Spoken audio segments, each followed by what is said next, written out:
ಶ್ರೀ ಗುರುಭ್ಯೋ ನಮಃ ಪರಮಗುರುಭ್ಯೋ ನಮಃ. ಶ್ರೀ ವೆಂಕಟೇಶ್ವರ ಕನ್ನಡ ಭಕ್ತಿ ವಾಹಿನಿ ನಮಗಾಗಿ ಪ್ರಸ್ತುತಪಡಿಸಿರುವ ಭಗವದ್ಗೀತೆಯ ವಾಚನ ಪ್ರವಚನ ಕಾರ್ಯಕ್ರಮಕ್ಕೆ ತಮ್ಮೆಲ್ಲರಿಗೂ ಆದರದ ಸ್ವಾಗತವನ್ನು ಬಯಸ್ತಾ ಇದ್ದೇವೆ. ಭಗವಂತನಾದ ಶ್ರೀನಿವಾಸ ಆತನೇ ಶ್ರೀಕೃಷ್ಣ. ಸ್ವತಃ ಭಗವಂತನಾದ ಶ್ರೀಕೃಷ್ಣನ ಮುಖಕಮಲದಿಂದ ಹೊರಟ ಸುಂದರವಾದ ವಾಣಿ ಅದು ಭಗವದ್ಗೀತೆ. ಭಗವದ್ಗೀತೆಯ ಬಗ್ಗೆ ಅನೇಕ ಮಾತುಗಳನ್ನು ನಾವು ಇಲ್ಲಿಯವರೆಗೂ ಕೇಳಿದ್ದೇವೆ. ಆದ್ದರಿಂದ ಮತ್ತೆ ಮತ್ತೆ ಅವುಗಳನ್ನು ನೆನಪು ಮಾಡಿಕೊಳ್ತಾ ಗೀತಾ ಸುಗೀತಾ ಕರ್ತವ್ಯ ಕಿಮನ್ಯೈ ಶಾಸ್ತ್ರವಿಸ್ತರೈ ಯಾ ಸ್ವಯಂ ಪದ್ಮನಾಭಸ್ಯ ಮುಖಪದ್ಮಾತ್ ವಿನಿಸೃತ. ಭಗವಂತನಾದ ಕೃಷ್ಣ ತಾನೇ ಸ್ವತಃ ನುಡಿದ ಗೀತೆ ಅದು ಭಗವದ್ಗೀತೆ. ಕೃಷ್ಣ ಹಲವು ಬಾರಿ ಭಗವದ್ಗೀತೆಯಲ್ಲಿ ನನಗಿಂತ ಉತ್ಕೃಷ್ಟನಾದ ಮತ್ತೊಬ್ಬ ದೇವತೆ ಇಲ್ಲ, ನಾನೇ ಸರ್ವೋತ್ತಮನಾದ ದೇವತೆ ಅಂತ ಸಾರಿ ಸಾರಿ ಹೇಳಿದ್ದಾನೆ. ಆದ್ದರಿಂದ ಏಕೋ ದೇವ ದೇವಕಿ ಪುತ್ರ ಏವ, ಒಬ್ಬನೇ ಪ್ರಮುಖನಾದ ದೇವ. ಆ ದೇವನಿಗೆ ಹಲವು ನಾಮಗಳು, ಅನೇಕ ನಾಮಗಳನ್ನು ಹೊತ್ತ ಮುಖ್ಯನಾದ ಒಬ್ಬನೇ ದೇವ, ಆತ ಶ್ರೀಕೃಷ್ಣ, ಅವನೇ ಶ್ರೀನಿವಾಸ. ಅಂತಹ ಶ್ರೀಕೃಷ್ಣ ಅವನೇ ಪ್ರಸ್ತುತಪಡಿಸಿದ ಭಗವದ್ಗೀತೆ ಅದು ಈ ನಾಡಿನ ಅತ್ಯಂತ ಉತ್ಕೃಷ್ಟವಾದ ಗ್ರಂಥಗಳಲ್ಲಿ ಒಂದು. ಆ ಗೀತಾ ಅಮೃತವನ್ನು ಪಾನ ಮಾಡುವ ಸುಯೋಗವನ್ನು ಶ್ರೀ ವೆಂಕಟೇಶ್ವರ ಕನ್ನಡ ಭಕ್ತಿವಾಹಿನಿ ನಮಗಾಗಿ ಸಿದ್ಧಪಡಿಸಿ ಅದು ಉಣಬಡಿಸ್ತಾ ಇದೆ. ಆದ್ದರಿಂದ ನಾವೆಲ್ಲರೂ ಕೂಡ ಈ ಒಂದು ಗೀತಾ ವಾಚನ ಪ್ರವಚನ ಕಾರ್ಯಕ್ರಮದಲ್ಲಿ ಭಾಗಿಗಳಾಗೋಣ, ನಾವು ಕೃತಾರ್ಥರಾಗೋಣ ಅಂತ ತಿಳಿಸ್ತಾ ಆಚಾರ್ಯರು ಇಲ್ಲಿ ಆಗಮಿಸಿದ್ದಾರೆ. ಅವರು ಅನಂತರದಲ್ಲಿ ಭಗವದ್ಗೀತೆಯ ಶ್ಲೋಕಗಳ ಪಠಣವನ್ನು ನಿಮಗಾಗಿ ಹೇಳಿಕೊಡ್ತಾರೆ. ಅದರ ಪೂರ್ವದಲ್ಲಿ ನಾವು ಭಗವದ್ಗೀತೆಯ ಪ್ರವಚನವನ್ನು ಕೂಡ ಆಲಿಸುವುದಿದೆ. ಈ ಎಲ್ಲ ಕಾರ್ಯಕ್ರಮಗಳಿಗೂ ತಮಗೆ ಆದರದ ಸ್ವಾಗತವನ್ನು ಬಯಸ್ತಾ ಇದ್ದೇನೆ. ಶ್ರೀಮದ್ ಭಗವದ್ಗೀತೆಯ 16ನೆಯ ಅಧ್ಯಾಯದ ಚಿಂತನೆಯಲ್ಲಿ ನಾವೆಲ್ಲರೂ ಕೂಡ ಸೇರಿದ್ದೇವೆ. ಈ ಚಿಂತನೆಯ ನಿರ್ವಿಘ್ನತೆಗೋಸ್ಕರ ಗುರು ಅನುಗ್ರಹ ನಮಗೆ ಬೇಕೇ ಬೇಕು. ಯಾಕೆ ಅಂದರೆ ಯಸ್ಯ ದೇವೇ ಪರಾಭಕ್ತಿ ಯಥಾ ದೇವೇ ತಥಾ ಗುರವು. ದೇವರಲ್ಲಿ ಹೇಗೆ ನೀವು ಭಕ್ತಿ ಮಾಡ್ತೀರೋ ಆ ರೀತಿ ಭಗವಂತನಲ್ಲೂ ಕೂಡ ಗುರುಗಳಲ್ಲೂ ಕೂಡ ಭಕ್ತಿ ಮಾಡಿ ಅಂತ ಹೇಳಿದೆ. ಹಾಗಾಗಿ ಗುರುವಿನ ಗುಲಾಮನಾಗುವ ತನಕ ದೊರೆಯ ದಂಡ ಮುಕುತಿ ಅಂತ ಹೇಳಿದಂತೆ ಗುರುವಿನ ಮೂಲಕ ಭಗವಂತನನ್ನು ನೋಡಿದಾಗ ಅವನು ಅನುಗ್ರಹ ಮಾಡ್ತಾನೆ. ಹಾಗಾಗಿ ಮೊದಲಿಗೆ ನಾವೆಲ್ಲರೂ ಗುರು ಪ್ರಾರ್ಥನೆಯನ್ನು ಮಾಡೋಣ. ಸಮಾಶ್ರಯೇದ್ ಗುರುಂ ಭಕ್ತ್ಯಾ ಸಮಾಶ್ರಯೇದ್ ಗುರುಂ ಭಕ್ತ್ಯಾ ಮಹಾವಿಶ್ವಾಸಪೂರ್ವಕಂ ಮಹಾವಿಶ್ವಾಸಪೂರ್ವಕಂ ನಿಕ್ಷಿಪೇತ್ ಸರ್ವಭಾರಾಂಶ್ಚ ನಿಕ್ಷಿಪೇತ್ ಸರ್ವಭಾರಾಂಶ್ಚ ಗುರೋ ಶ್ರೀ ಪಾದ ಪಂಕಜೇ ಗುರು ಶ್ರೀಪಾದ ಪಂಕಜೇ. ಮುಂದೆ ಈ ಕಲಿಯುಗದ ದೈವನಾದ ಶ್ರೀನಿವಾಸ ದೇವರ ಪ್ರಾರ್ಥನೆ ಒಂದೊಂದು ಯುಗದಲ್ಲಿ ಒಂದೊಂದರಿಂದ ಪ್ರಾಶಸ್ತ್ಯವನ್ನು ಪಡೆದಿದೆ. ಯುಗಗಳು ಕೃತೇ ತಪಪ್ರಶಂಸಂತಿ ತ್ರೇತಾಯಾಮ್ ಜ್ಞಾನ ಸಾಧನಂ. ಕೃತಯುಗದಲ್ಲಿ ತಪಸ್ಸು ಪ್ರಧಾನ, ತ್ರೇತಾಯುಗದಲ್ಲಿ ಯಜ್ಞವು ಪ್ರಧಾನ, ಜ್ಞಾನವು ಪ್ರಧಾನ. ತ್ರೇತ ದ್ವಾಪರದಲ್ಲಿ ಯಜ್ಞ ಪ್ರಧಾನ, ಕಲಿಯುಗದಲ್ಲಿ ಅಷ್ಟು ತಪಸ್ಸು ಮಾಡುವ, ಜ್ಞಾನವನ್ನು ಪಡೆಯುವ, ಅನೇಕ ವರ್ಷಗಳ ಕಾಲ ಯಜ್ಞ ಮಾಡುವ ಶಕ್ತಿ ಇಲ್ಲದೇ ಇರುವುದರಿಂದ ಕೇವಲ ಭಗವಂತನ ಸಂಕೀರ್ತನೆಯೇ ಪ್ರಧಾನ ಅಂತ ಹೇಳಿದೆ. ಹಾಗಾಗಿ ಶ್ರೀನಿವಾಸ ದೇವರ ನಾಮದಿಂದ ಕೂಡಿದ ಆ ಸಂಕೀರ್ತನೆಯನ್ನು ನಾವು ಮಾಡೋಣ. ಆನಂದ ಜ್ಞಾನದಂ ವಿಷ್ಣುಂ ಆನಂದ ಜ್ಞಾನದಂ ವಿಷ್ಣುಂ ಆನಂದಮಯ ನಾಮಕಂ ಆನಂದಮಯ ನಾಮಕಂ ಆನಂದೇನ ದದರ್ಶಾಥ ಆನಂದೇನ ದದರ್ಶಾಥ ಹ್ಯಾನಂದ ನಿಲಯಾಲಯೇ. ಆನಂದ ನಿಲಯಾಲಯೇ. ಯಾವುದೇ ಒಂದು ಕಾರ್ಯವನ್ನು ಮಾಡುವಾಗ ಎರಡು ಪ್ರಧಾನ. ಒಂದು ಮಾಡುವಂತಹ ಪ್ರಾರಂಭದಲ್ಲಿ ಸಂಕಲ್ಪ, ತದನಂತರ ಭಗವತ್ ಸಮರ್ಪಣೆ ಅಂತ. ಹಾಗಾಗಿ ಈ ಒಂದು ಚಿಂತನೆಯ ಆದಿಯಲ್ಲಿ ದೇವರ ಮುಂದೆ ಕುಳಿತು ನಾವೆಲ್ಲರೂ ಕೂಡ ಸಂಕಲ್ಪವನ್ನು ಮಾಡೋಣ. ಶ್ರೀಮದಾದಿವರಾಹ ಕ್ಷೇತ್ರೇ ಶ್ರೀಮದಾದಿವರಾಹ ಕ್ಷೇತ್ರೇ ವಿರಾಜಮಾನಸ್ಯ ವಿರಾಜಮಾನಸ್ಯ ಅಖಿಲಾಂಡ ಕೋಟಿ ಬ್ರಹ್ಮಾಂಡ ನಾಯಕಸ್ಯ ಅಖಿಲಾಂಡ ಕೋಟಿ ಬ್ರಹ್ಮಾಂಡ ನಾಯಕಸ್ಯ ಶ್ರೀ ಪದ್ಮಾವತಿ ಜಾನೇಃ ಶ್ರೀ ಪದ್ಮಾವತಿ ಜಾನೇಃ ಭಗವತಃ ಭಗವತಃ ಶ್ರೀ ವೆಂಕಟೇಶ್ವರ ಸ್ವಾಮಿನಃ ಶ್ರೀ ವೆಂಕಟೇಶ್ವರ ಸ್ವಾಮಿನಃ ಕೃಪಾಬಲೇನ ಕೃಪಾಬಲೇನ ಜಗದ್ಗುರೋಃ ಜಗದ್ಗುರೋಃ ಶ್ರೀ ಗೋಪಾಲಕೃಷ್ಣ ಅನುಗ್ರಹೇಣ ಶ್ರೀ ಗೋಪಾಲಕೃಷ್ಣ ಅನುಗ್ರಹೇಣ ಅಸ್ಮಾಕಂ ಅಸ್ಮಾಕಂ ಸರ್ವೇಷಾಂ ಸರ್ವೇಷಾಂ ಶರೀರಸ್ಯ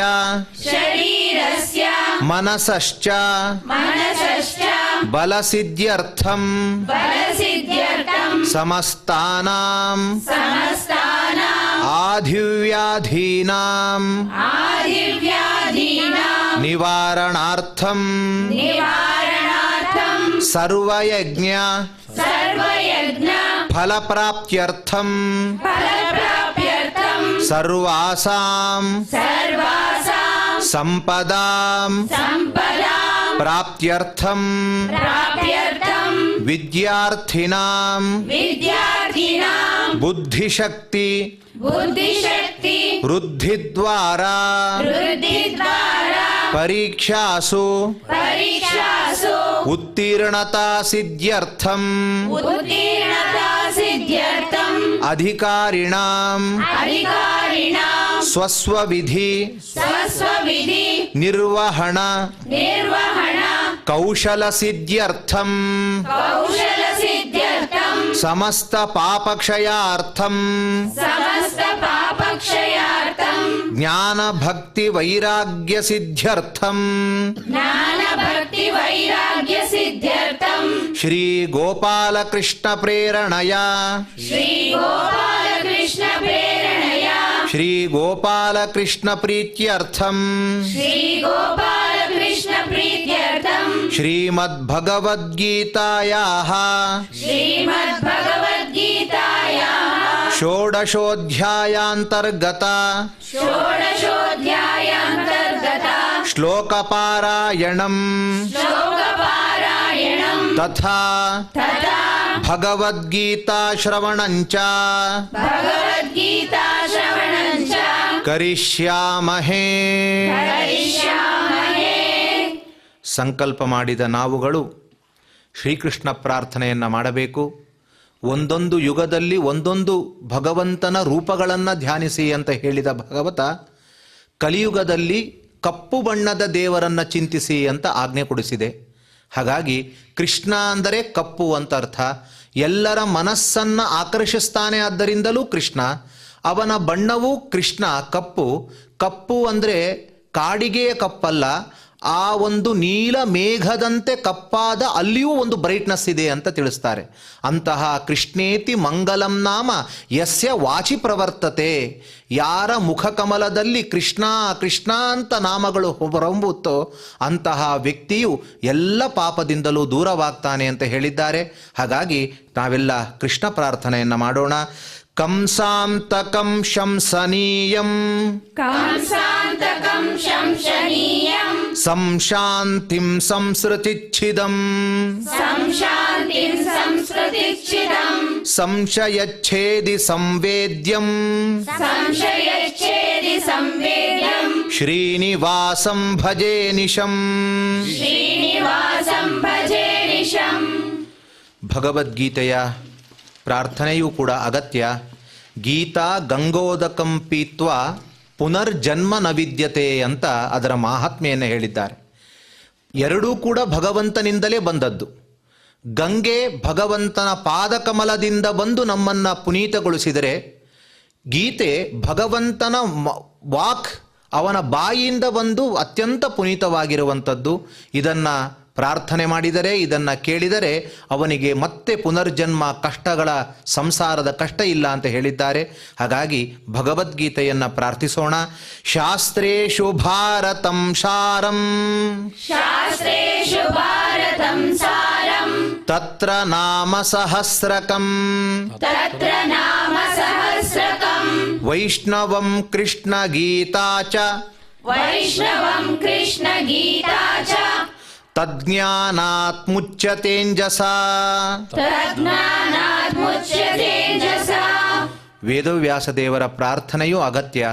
ಯಾಕೆಂದರೆ ಯಶ್ಛಂದಸಾಂ ವೃಷಭೋ ವಿಶ್ವರೂಪ, ಯಾವ ಯಾವ ಮಾತುಗಳು ನಮ್ಮಿಂದ ಸರಿಯಾಗಿ ಹೊರಹೊಮ್ಮಬೇಕು ಅಂತಾದರೆ ವೇದವ್ಯಾಸರ ದೇವರ ಅನುಗ್ರಹ ಬೇಕೇ ಬೇಕು.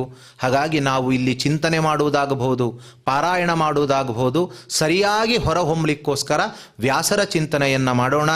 ವೇದವ್ಯಾಸ ಗುಣಾವಾಸ, ವೇದವ್ಯಾಸ ಗುಣಾವಾಸ, ವಿದ್ಯಾಧೀಶ ಸತಾಂ ವಶ, ವಿದ್ಯಾಧೀಶ ಸತಾಂ ವಶ, ಮಾಂ ನಿರಾಶಂ ಗತ ಕ್ಲೇಶಂ, ಮಾಂ ನಿರಾಶಂ ಗತ ಕ್ಲೇಶಂ, ಕುರ್ವ ನಾಶಂ ಹರೇ ನಿಶಂ.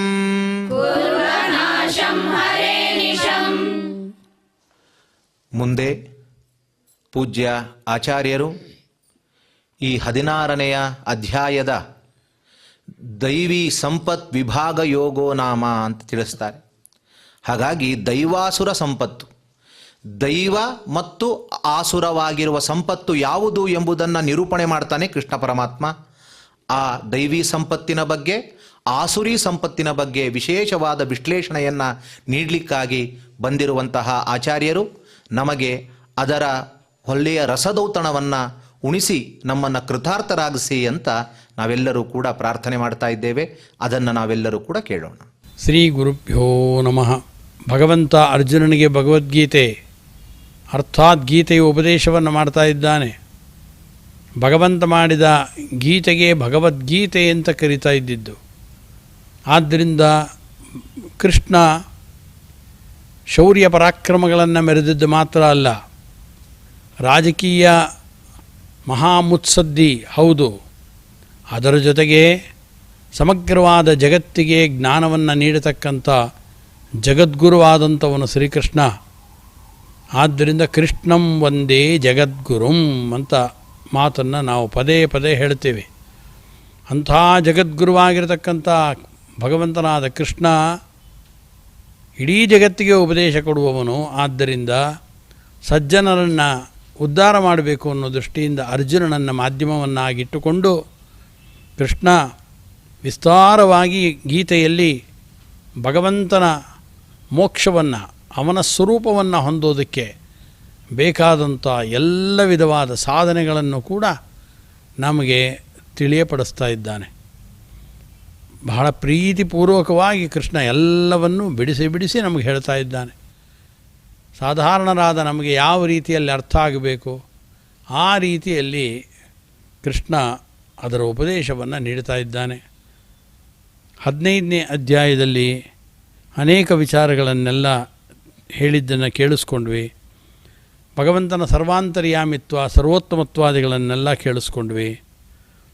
ಅನಂತರದಲ್ಲಿ ನಮ್ಮ ಪರಮಪುರುಷಾರ್ಥವಾಗಿರತಕ್ಕಂಥ ಮೋಕ್ಷ, ಆ ಮೋಕ್ಷಕ್ಕೆ ಬೇಕಾದಂಥ ಸಾಧನಗಳ್ಯಾವುದು ಅಂತ ಅದನ್ನು ಕೂಡ ತಿಳಿಸಿದ್ರು, ಸಂಕ್ಷೇಪವಾಗಿ ತಿಳಿಸಿದ್ರು. ಅದನ್ನೇ ಈಗ ಒಬ್ಬ ಮುಮುಕ್ಷು ಆದಂಥ ವ್ಯಕ್ತಿ ಯಾವ ಗುಣಗಳನ್ನು ತನ್ನಲ್ಲಿ ಅಳವಡಿಸ್ಕೊಳ್ಬೇಕು. ಒಳ್ಳೆಯ ಗುಣಗಳಿಗೆ ದೈವಿ ಸಂಪತ್ತು ಅಂತ ಕರೆದರು, ದುರ್ಗುಣಗಳನ್ನು ಆಸುರಿ ಸಂಪತ್ತು ಅಂತ ಭಗವದ್ಗೀತೆ ಕರೀತಾ ಇದೆ.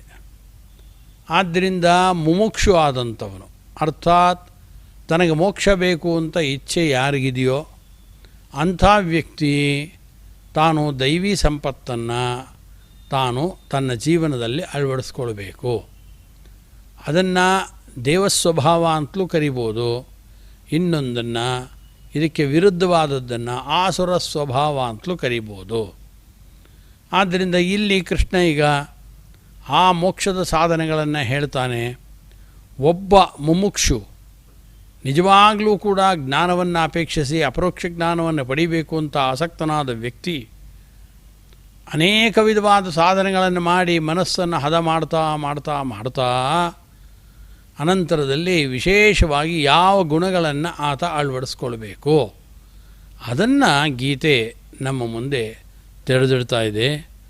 ಶ್ರೀ ಭಗವಾನ್ ಉವಾಚ ಅಭಯಂ ಸತ್ವಸಂಶುದ್ಧಿ ಜ್ಞಾನಯೋಗವ್ಯವಸ್ಥಿತಿ ದಾನಂ ದಮಶ್ಚ ಯಜ್ಞಶ್ಚ ಸ್ವಾಧ್ಯಾಯಸ್ತಪ ಆರ್ಜವಂ. ಅಭಯಂ ಸತ್ವಸಂಶುದ್ಧಿ ಜ್ಞಾನಯೋಗವ್ಯವಸ್ಥಿತಿ ದಾನಂ ದಮಶ್ಚ ಯಜ್ಞಶ್ಚ ಸ್ವಾಧ್ಯಾಯ ತಪ ಆರ್ಜವಂ ಅಂತ ಇದೆಲ್ಲ ದೈವಿ ಸಂಪತ್ತಿದು, ದೇವಸ್ವಭಾವ ಇದೆಲ್ಲ. ಇವುಗಳನ್ನು ನಾವು ಅಳವಡಿಸ್ಕೊಳ್ಬೇಕಾಗತ್ತೆ. ಮೋಕ್ಷ ಯಾರಿಗೆ ಬೇಕು ಅಂತ ಆಸಕ್ತಿ ಇದೆಯೋ ಅವರು ಇದನ್ನು ಅಳವಡಿಸ್ಕೊಳ್ಬೇಕು. ಸಾಮಾನ್ಯವಾಗಿ ಈ ಗುಣಗಳನ್ನೆಲ್ಲ ಹೇಳಬೇಕಾದ್ರೆ, ಒಂದು ಗುಣವನ್ನು ಅಳವಡಿಸ್ಕೊಳ್ಬೇಕಾದ್ರೆ ಅದರ ಜೊತೆಯಾಗಿ ಉಳಿದ ಗುಣಗಳು ನಮ್ಮಲ್ಲಿ ಬಂದು ನೆಲೆಸಿರಬೇಕಾಗತ್ತೆ. ಇಲ್ಲದೆ ಹೋದರೆ ಒಂದು ಗುಣವನ್ನು ಪೂರ್ಣವಾಗಿ ಅಳವಡಿಸ್ಕೊಳ್ಳೋದು ತುಂಬ ಕಷ್ಟ. ಆದರೆ ಆ ಗುಣಗಳನ್ನು ಅಳವಡಿಸ್ಕೊಳ್ಬೇಕಾದ್ರೂ ಕೂಡ ನಮ್ಮ ಯೋಗ್ಯತೆಯನ್ನು ನಾವು ನೋಡಿಕೊಳ್ಬೇಕು. ನಮ್ಮ ಯೋಗ್ಯತೆಗೆ ತಕ್ಕಷ್ಟು ಗುಣಗಳನ್ನು ನಾವು ಅಳವಡಿಸ್ಕೊಳ್ಬೋದು ಅಷ್ಟೇ ಹೊರತು ಒಂದೇ ಗುಣ ಔದಾರ್ಯ ಅಂತ ಇರ್ಬೋದು. ನಾವು ನಮ್ಮ ಅಂತಸ್ತಿಗೆ ತಕ್ಕಷ್ಟು ದಾನ ಬುದ್ಧಿಯನ್ನು ಔದಾರ್ಯವನ್ನು ನಾವು ಅಳವಡಿಸ್ಕೊಳ್ಬೋದು. ಅದೇ ಒಬ್ಬ ದೊಡ್ಡ ರಾಜ ಇದ್ದರೆ ಆ ರಾಜ ಅವನ ಅಂತಸ್ತಿಗೆ ಅವನ ಪದವಿಗೆ ತಕ್ಕಷ್ಟು ಔದಾರ್ಯವನ್ನು ಅವನು ಅಳವಡಿಸ್ಕೊಳ್ತಾನೆ. ಆದ್ದರಿಂದ ಈ ಗುಣಗಳನ್ನು ಅಳವಡಿಸ್ಕೊಳ್ಳೋ ಕಾಲದಲ್ಲೂ ಕೂಡ ಅತ್ಯುಚ್ಚ ಮಟ್ಟದ ಗುಣಗಳನ್ನು ನಮ್ಮ ಕೈಯಲ್ಲಿ ಅಳವಡಿಸ್ಕೊಳ್ಳೋಕ್ಕಾಗುತ್ತೋ ಇಲ್ಲೋ, ಆದರೆ ನಮ್ಮ ಯೋಗ್ಯತೆಗೆ ತಕ್ಕಂತೆ ಕೆಲವು ಸಾಮಾನ್ಯವಾದ ಗುಣಗಳು ಅಂತಿರುತ್ತವೆ. ಅದು ಎಲ್ರಿಗೂ ಕೂಡ ಅವರವರ ಅಂತಸ್ತನ್ನು ಅಪೇಕ್ಷೆ ಮಾಡೋದಿಲ್ಲ. ಅದು ಅಂಥ ಗುಣಗಳೂ ಇರುತ್ತವೆ. ಕೆಲವು ಮಾತ್ರ ಔದಾರ್ಯಾದಿ ಗುಣಗಳಿರುತ್ತಲ್ಲ, ಅದು ಮಾತ್ರ ಆಯಾ ವ್ಯಕ್ತಿಗಳಿಗೆ ಸಂಬಂಧಪಟ್ಟಂತೆ ಸ್ವಲ್ಪ ಭೇದವನ್ನು ಹೊಂದುತ್ತೆ. ಆದ್ದರಿಂದ ಆ ಗುಣಗಳು ಯಾವುದು, ಅದನ್ನು ನಾವು ಎಷ್ಟರ ಮಟ್ಟಿಗೆ ಅಳವಡಿಸ್ಕೊಳ್ಬೇಕಾಗತ್ತೆ, ನಮಗಿಂತ ಹೆಚ್ಚಿಗೆ ಅಳವಡಿಸ್ಕೊಂಡಿರೋರು ಇದ್ದಾರಾ, ಇದೆಲ್ಲವನ್ನು ಕೂಡ ಪರಿಶೀಲನೆಯನ್ನು ಮಾಡ್ಬೋದು. ಆದ್ದರಿಂದ ಕೃಷ್ಣ ಈಗ ನಮಗೆ ಏನು ಮೋಕ್ಷಕ್ಕೆ ಪ್ರತಿಬಂಧಕ ಇದೆ, ಆ ಪ್ರತಿಬಂಧಕಗಳನ್ನು ನಿವಾರಣೆ ಮಾಡೋ ದೃಷ್ಟಿಯಿಂದಲೂ ಕೂಡ ಈ ಗುಣಗಳನ್ನು ನಾವು ಅಳವಡಿಸ್ಕೊಳ್ಬೇಕಾಗತ್ತೆ. ಆದ್ದರಿಂದ ಅದನ್ನು ಭಗವಾನ್ ಉವಾಚ, ಭಗವಂತನೇ ನಮಗೆ ಹೇಳ್ತಾ ಇದ್ದಾನೆ, ಇಷ್ಟು ಗುಣಗಳನ್ನು ನೀವು ಅಳವಡಿಸ್ಕೊಳ್ರಿ, ಆಗ ನನ್ನ ಸ್ಥಾನವನ್ನು ನನ್ನನ್ನೇ ನಾನು ನಿಮಗೆ ದಾರಿ ಎರೆದು ಕೊಡ್ತೇನೆ. ಅಭಯಂ ಸತ್ವಸಂಶುದ್ಧಿ ಅಂದ. ಮೊಟ್ಟ ಮೊದಲನೆಯ ಗುಣ ನಾವು ಅಳವಡಿಸ್ಕೊಳ್ಬೇಕಾಗಿದ್ದು ಅಭಯಂ. ಅಭಯ ಅಂತಂದರೆ ಭಯ ಇಲ್ಲದೇ ಇರೋದು ಅಂತ ಅರ್ಥ. ಸ್ವತಃ ಅನ್ಯಸ್ಯ ಅನ್ಯಸ್ಮಾಚ್ಚ ಸ್ವಸ್ಯ ಭಯಾಭಾವ. ಎರಡು ವಿಧವಾಗ ಅಭಯ ಅಂದರೆ ಅಲ್ಲಿ ನಾವು ಇನ್ನೊಬ್ಬರಿಗೆ ನಾವು ಅಭಯವನ್ನು ಕೊಟ್ಬಿಡ್ತೇವೆ ಅಂತ ಅಂದ್ಕೊಂಡಿದ್ದೀವಿ, ಅಷ್ಟೇ ಅಲ್ಲ. ಆ ಅಭಯದ ಬಗ್ಗೆ ಅದನ್ನೇ ಹೇಳ್ತಾರೆ, ಬೇರೆಯವರಿಗೆ ತನ್ನಿಂದ ಭಯ ಇರ್ಕೂಡ್ದು, ತನಗೆ ಪರರಿಂದ ಭಯ ಇರಬಾರದು. ಬೇರೆಯವರಿಂದ ನಮಗೇ ವಿಪರೀತವಾದ ಭಯ ಇದ್ದರೆ ನಾವೇನು ಬೇರೆಯವರಿಗೇನು ಅಭಯ ಕೊಡೋದಕ್ಕೆ ಸಾಧ್ಯ?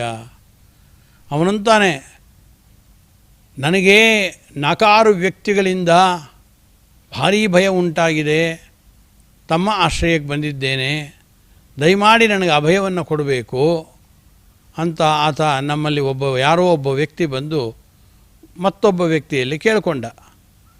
ಆಗ ಆ ವ್ಯಕ್ತಿ ಅವನಿಗೆ, ಇಲ್ಲ ನಾನು ನಿನಗೆ ಅಭಯ ಕೊಟ್ಟಿದ್ದೇನೆ, ನನ್ನಿಂದ ನಿನಗೆ ರಕ್ಷಣೆ ದೊರಕತ್ತೆ ಅಂತ ನಾವು ಅವನಿಗೆ ಅಭಯವನ್ನು ಕೊಡ್ತೀವಿ ಅಂತ ಹೇಳ್ತೀವಲ್ಲ, ಪರರಿಗೆ ತನ್ನಿಂದ ಭಯ ಇರಬಾರ್ದು ಅಂತ ಅವನಿಗೆ ಅಭಯ ಕೊಡಬೇಕಾದ್ರೆ ಅವನು 4 ಮಂದಿಗಳಿಂದ ಭಯವನ್ನು ಪಟ್ಕೊಂಡಿದ್ದರೆ, ಅವನು ಕೇಳ್ಕೊಂಡು ಬಂದಂಥ ನಮಗೆ 8-10 ಮಂದಿಯಿಂದ ಭಯ ಪ್ರತಿನಿತ್ಯ ಕಾಡ್ತಾ ಇದ್ದರೆ, ಇವನು 4 ಮಂದಿಯನ್ನು ಭಯ ಪಟ್ಟುಕೊಂಡು ನಮ್ಮ ಹತ್ರ ಬಂದರೆ ಇವನಿಗೆ ನಾವು ಆಶ್ರಯ ಕೊಡ್ತೀವಿ ಅಂತ ಹೇಳಿದ್ರೆ, ನಾವೇನು 8 ಮಂದಿಯಿಂದ ಭಯ ಪಟ್ಕೊಳ್ತಾ ಇದ್ದೀವಿ, ಆ 8 ಪ್ಲಸ್ ಇವನ 4 12 ದಿನದಿಂದ ಭಯ ಪಟ್ಕೊಳ್ಬೇಕಾಗತ್ತೆ. ಅದೇ ನಮಗೆ ಮತ್ತೊಬ್ಬರಿಂದ ಭಯ ನಮಗಿರಬಾರ್ದು.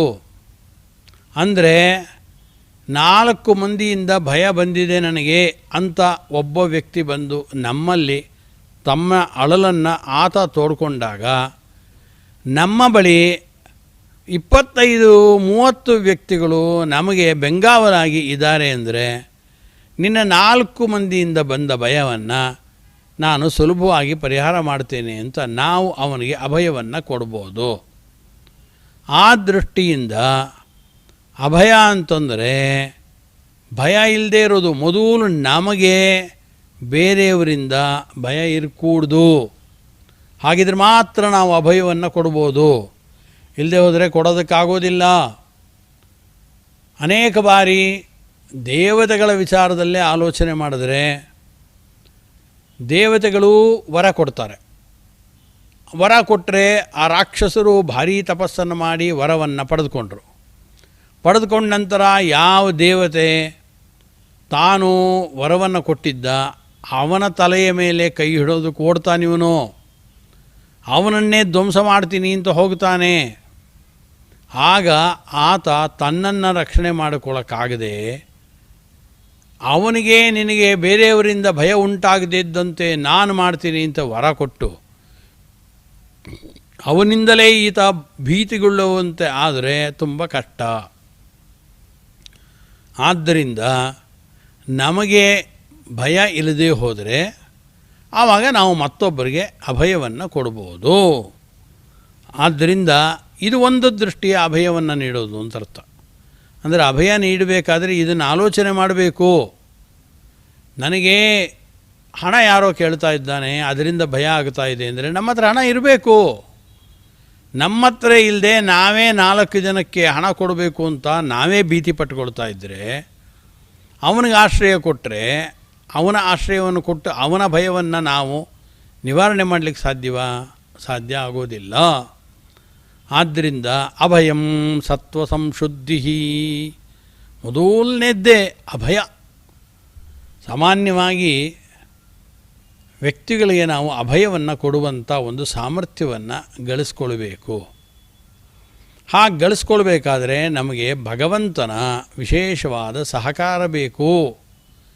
ಭಗವಂತನ ಆರಾಧನೆಯನ್ನು ಇವನು ಮಾಡಿರಬೇಕು. ಭಗವಂತನಿಂದ ವಿಶೇಷವಾದ ಅನುಗ್ರಹವನ್ನು ಇವನು ಪಡೆದಿದ್ದರೆ ಆಗ ಇವನು 4 ವ್ಯಕ್ತಿಗಳಿಗೆ ಅಭಯವನ್ನು ಕೊಡ್ಬೋದು. ಆದ್ದರಿಂದ ಅಭಯ ಅಂತಂದರೆ ಭಗವಂತ ಕೊಡ್ತಾನೆ ನೋಡಿ ಅಭಯವನ್ನು. ಗಜೇಂದ್ರ ಮೋಕ್ಷ ನೋಡ್ತೀವಿ, ಪ್ರಾರ್ಥನೆಯನ್ನು ಮಾಡಿದ ಸ್ವಂತ ಸರಸ್ಸಿರುಬಲೇನ ಪದೇ ಗೃಹೀತೋ ಗ್ರಾಹೇಣ ಯೂತಪತಿರಂಬುಜ ಹಸ್ತ ಆರ್ತಃ ಆಹಾ ಇದಮಾದಿಪುರುಷ ಅಖಿಲ ಲೋಕನಾಥ ತೀರ್ಥಶ್ರವಶ್ರವಣ ಮಂಗಲನಾಮಧೇಯ ಅಂತ ಗಟ್ಟಿಯಾಗಿ ನಾರಾಯಣ ಅಖಿಲ ಗುರು ಭಗವನ್ನಮಸ್ತೆ ಅಂತ ಗಜ ಆನೆ ತನ್ನ ಸೊಂಡಲಿನಲ್ಲಿ ಕಮಲವನ್ನು ಹಿಡಿದುಕೊಂಡು ಭಗವಂತನನ್ನು ಮೊರೆ ಹೋಗಿತು. ನನಗೆ ಅಭಯವನ್ನು ನೀಡು, ನನ್ನನ್ನು ಉದ್ಧಾರ ಮಾಡು ಅಂತ ಪ್ರಾರ್ಥನೆ ಮಾಡಿತು. ಭಗವಂತನಿಗೆ ಭಯ ಇದೆಯಾ? ನ ಏಜತಿ ತನ್ನೇಜತಿ ಅಂತಿದೆ. ಭಗವಂತ ಯಾವತ್ತೂ ಯಾರಿಂದಲೂ ಕೂಡ ಭಯವನ್ನು ಪಟ್ಟುಕೊಳ್ಳುವವನಲ್ಲ. ಆದ್ದರಿಂದ ಅವನು ಭಯಕೃತ್ ಭಯನಾಶನಃ. ಭಗವಂತ ಅನೇಕ ವ್ಯಕ್ತಿಗಳಿಗೆ ಭಯ ಉಂಟು ಮಾಡ್ತಾನೆ ಹೊರತು ಬೇರೆಯವರ ಭಯಗಳನ್ನು ನಾಶ ಮಾಡ್ತಾನೆ. ಆದ್ದರಿಂದ ಭಗವಂತನ ಬಳಿಗೆ ಹೋದರೆ ನಮಗೆ ಅಭಯ ಅನ್ನೋದು ದೊರಕತ್ತೆ. ಅವನು ಜಗತ್ತಿನಲ್ಲಿ ಯಾರಿಗೆ ಬೇಕಾದರೂ ಭಗವಂತ ಅಭಯವನ್ನು ಕೊಡಬಹುದು. ಯಾರಿಂದಲೂ ಹೆದರಿಕೆಯೇ ಇಲ್ಲ. ಆದ್ದರಿಂದ ಈ ಮಾತು ರಾಮಾಯಣವನ್ನು ನೋಡಿದಾಗಲೂ ನಮಗೆ ಸ್ಪಷ್ಟವಾಗುತ್ತೆ. ಹನುಮಂತ ಇದ್ದ, ಸುಗ್ರೀವ ಇದ್ದ, ಜಾಂಬವಂತ ಇದ್ದ, ಎಲ್ಲರೂ ಇದ್ದರು. ಇನ್ನೇನು ಯುದ್ಧ ಪ್ರಾರಂಭ ಆಗಬೇಕು. ಆ ಸಂದರ್ಭದಲ್ಲಿ ವಿಭೀಷಣ ಶತ್ರುಗಳ ಪಕ್ಷದಿಂದ 4 ಮಂದಿ ರಾಕ್ಷಸರನ್ನು ತನ್ನ ಜೊತೆ ಕರೆದುಕೊಂಡು, ವಿಭೀಷಣ ನಿಜವಾಗಲೂ ಕೂಡ ರಾವಣನ ಅಣ್ಣನಾದಂಥವನೇ, ಅವನು ತಮ್ಮನಾದಂಥವನು, ಅವನು ರಾವಣನಿಗೆ ಕಡೆಯಿಂದ ಇಲ್ಲಿಗೆ ಬಂದಂಥವನು. ಬಂದರೆ ವಿಭೀಷಣ ಅವನನ್ನು ಸೇರಿಸ್ಕೊಳ್ಬೇಕೋ ಬೇಡೋ ಅನ್ನೋ ವಿಚಾರ ಬಂತು. ಹಾಗೆ ವಿಚಾರ ಬಂದು ಕೂಡಲೇ ಅಲ್ಲಿದ್ದಂಥವರೆಲ್ಲರೂ ಹೇಳಿದ್ರು, ರಾಕ್ಷಸರ ಬದಿಯಿಂದ ಬಂದಂಥವನು ಇವನು ವಿಭೀಷಣ. ಆದ್ದರಿಂದ ಯಾವ ಕಾಲದಲ್ಲಿ ಇವನು ಏನು ಮಾಡ್ತಾನೋ ಗೊತ್ತಿಲ್ಲ.